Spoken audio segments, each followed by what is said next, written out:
Hi everybody, it's Thursday, and we are about to plant some bulbs for our lucky winner, April, who even said she would be on camera. So we spoke with April, we decided what we're doing. The reason you don't see these in bags is we did some layouts, we talked about patterns and how we wanted them, were we going to do a band, something like that, and we decided on a couple of groups of clusters. So, little tip, the tulips came in a bag of 6, so we've got 3 and 3. Whenever you're planting in a garden, always stick with odd numbers. You never want to do 2s or 4s, 6s, anything like that. Your 3s, 5s, 7s, even a 1, just like a real feature piece will work. 2s are okay if you're looking for a symmetrical effect. But if you're kind of going for a nice natural look, odd numbers are key. So again, right there, we're planting tulips and daffodils. And just to show you them, and we did stop and get our trusty Rosso. I'm too busy talking about bulbs, like the coffee is way more important. So to show you the difference, like we said, they are both tunicated bulbs, but you can see how different they look and how different the flower looks. And like I said, the great thing about this is we did bring our bone meal, but we are putting in daffodils with the tulips. So the hope is that the toxicity of the daffodils keeps the little squirrels away, but we did bring our blood meal to do it. So without any further ado, we're going to get going now. We didn't know exactly what we were coming to, and April just moved in, so this is awesome. So what we've got here is I did bring some sea soil, and we are going to do light amending. Now remember when we talked about favorite tools, and I said mine with a pruner? There you go, look at that, I can open my bags with them. So what I'm going to do is just open that up. Now, taking my trowel, I know the area that I've got my tulips in, so I know I'm planting a cluster of them here. Now I want them out the way. Okay? What you can do, I do know my hedge roughly, is measure, right? Remember we said we wanted 3 on top? So that would be 1, 2, so pretty much the depth of my blade is the depth I want these to go. So, I'm literally going to dig down, and this isn't actually bad. It looks a little tired, looks like it needs some rejuvenation, but I'm not too worried. Now that I've got that loose, now pull that back. I run the risk of burying my daffodils. I do want them buried, but not like this. So, we're just going to go down, loosen up a bit more. Look at that, see? That's why I always bring my pruners. I got a piece of this Cotoneaster coming in here, and now I don't have a piece of them in there. Look how easy that was. I hope you didn't like that piece, April, because he's gone now. He ain't coming back. So we're going to do that, and what we said about our mix is I'm going to take some compost here, and I'm just putting it into there. Okay, and we'll blend that when we put it back. So that'll be in there, we'll be good to go. So I'm going to loosen up the hole. Now, what we can do, we can take one bulb, put it in there. Now I haven't disturbed the soil here, so I know that that's my depth. If I were to go 1, 2, there, 1 more on top, it's taking me to the level, I know I'm good. So as it is now, I'm going to do that. Bone meal.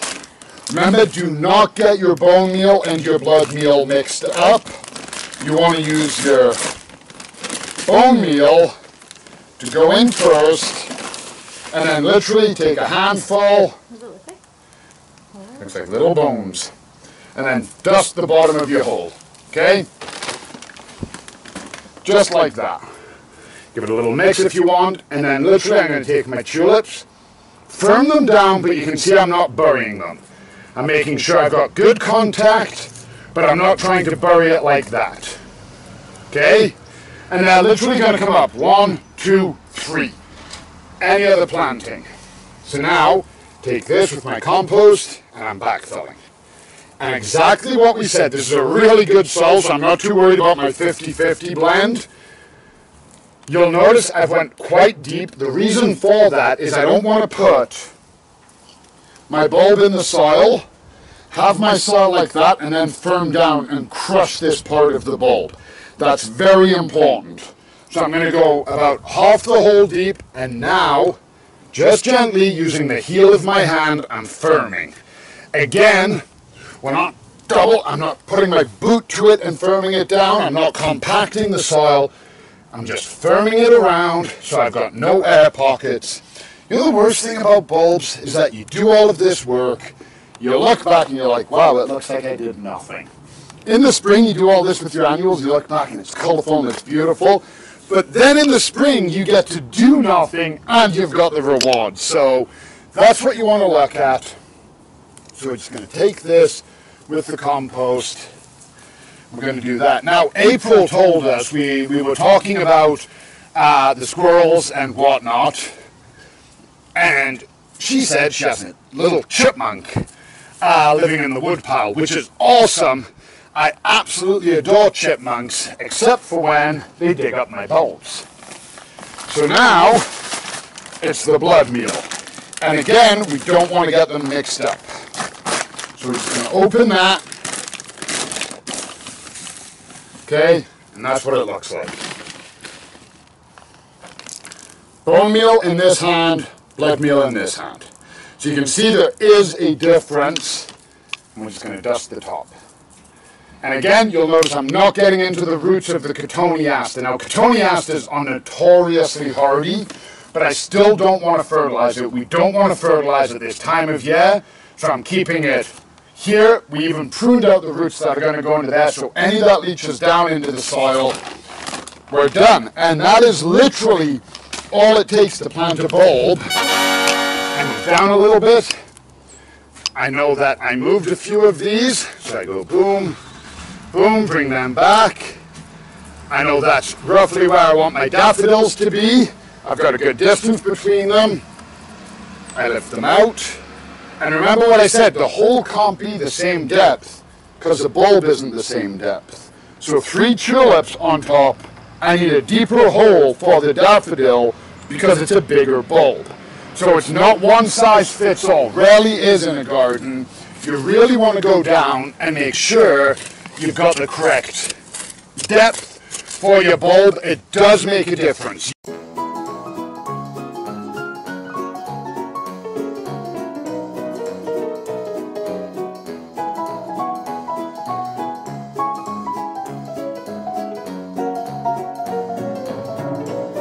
So, we're going to come back to that. Because of the purpose of time though, let's go do food.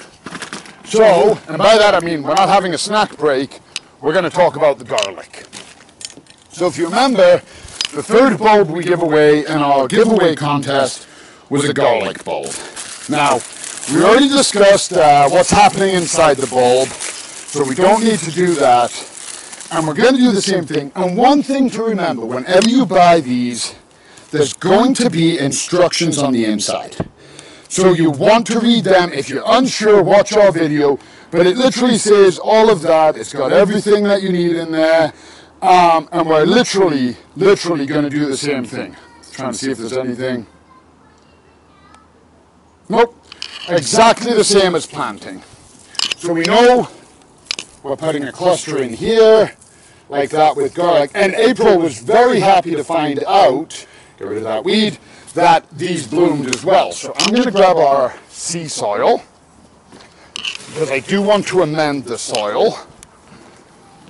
I've got my trowel, and I've got my bulbs. So for these, we'll need a wider hole, because these are fatter and rounder than the other bulbs, but they're smaller, so I don't have to go as deep, but I do have to go out more.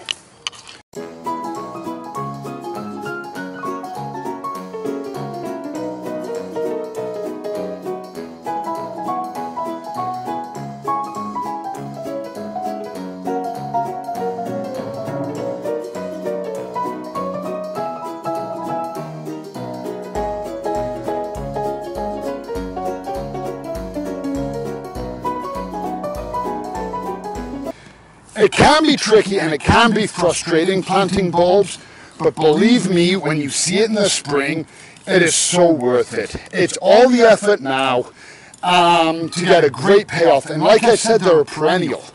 So they'll come back. Now this one, of course, is different. This boils down to, are you going to eat the garlic, or are you growing it as an ornamental?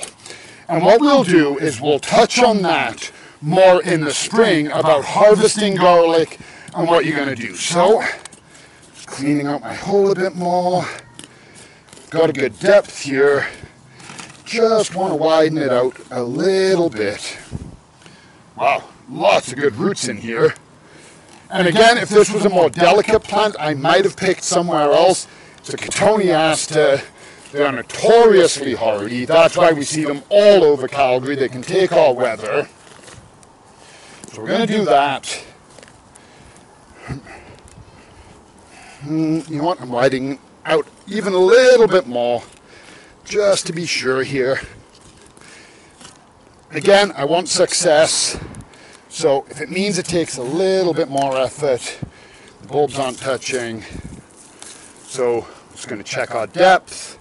So where's the existing level of my soil? I know it's there. Take my trowel. More than deep enough. So I've got my depth. He's coming out. Take my compost. And again, I'm not worried about doing a 50-50, 60-40 blend because it's not a solid clay. It's not bad.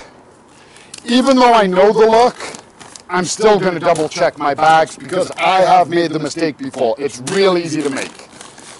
Take my bone meal, give it a dusting throughout. Okay, see those roots? They're not really going to cause a problem because it is going dormant, but let's just clean them out anyway. Looks better, more aesthetic. It's getting its COVID haircut. Maybe I should get one. I'm borderline rocking a mullet. Now, we take it, and again, just like the tulip, you'll notice, I'm not trying to plant it. I'm just firming it down. I'm making sure there's space between them all. Now, I backfill. Halfway in, and gently firm. I'm not hitting it, I'm not compacting it, I'm not breaking that bulb. I'm literally just making sure that it's firm. And a great thing about planting garlic too, a lot of animals other than humans don't like garlics, including bugs. So a lot of times this will help keep bugs and squirrels away. We're just going to backfill here. Get up to our existing level, firm it down again. Now, we have extra soil, easily fixed. We spread it out. You can go to the back of the bed, push it that way ahead of you. So when you plant, you've got a new existing height. And even though I know what I just said about garlic, about it keeping animals away and critters away, I won't trust it. I will not trust it. I have done too many planting jobs where I've come back and seen the squirrels dig it up. So I'm putting my blood meal down. I'm literally, same thing. You'll notice again, I'm not going into the existing plant. And then when we're done here, we're going to ask April to water it in. When she waters it, it's going to release the smell. And if you guys can smell it, there's a definite aroma there. The animals will not like it. They won't come near. So, that's it. I'm going to finish the rest of these bulbs off camera. It won't take us too long. That should wrap us up. I'm also going to finish my coffee. And what we can always do is we can ask April in the spring to take some pictures for us, and we'll post them. And then in the spring, we'll address the difference between leaving your garlic as an ornamental and harvesting your garlic to eat. Can you harvest some and leave some? But we'll talk about that in the spring when we get there. We'll see you guys next week. Do you remember what our topic is for next week, Brandy? No. Me neither. I'm sorry. No, we are super organized, as you can tell. Home decor. Home decor. Right, I was wearing the apron. I was wearing the apron all week. See, I'm not wearing the apron now. Yeah. Next week we're going to talk about home decor. aesthetics, all kinds of good stuff. So we'll see you then. We'll obviously see you tomorrow for Hawaiian Shirt Friday. Take care, everybody.